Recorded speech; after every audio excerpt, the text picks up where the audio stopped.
নমস্কার। কবি অপূর্ব দত্তের লেখা কবিতা বাংলা টাংলা। অ্যানুয়ালের রেজাল্ট হাতে বাড়ি ফিরল ছেলে। মা বলল, কোন পেপারে কত নম্বর পেলে? হিস্ট্রিতে মম 84, ম্যাথসে 90।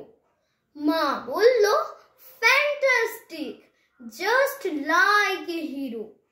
Science said that, not so fair, only 69.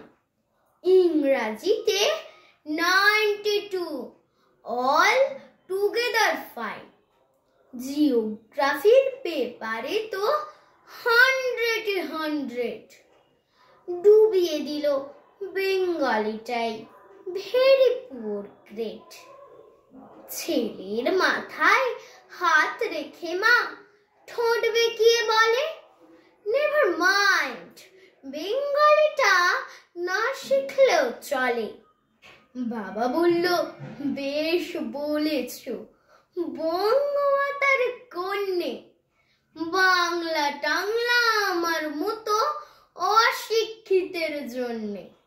Vidyasagar, Rabindranath, নেহাত ছিলেন বোকা, না হলে কেউ শখ করে হয় বাংলা বইয়ের পোকা। মা বলল, চুপ করো তো, ওর ফল্টটা কিসে? স্কুলে কেন বেঙ্গলিটা পড়ায় না ইংলিশে? নমস্কার।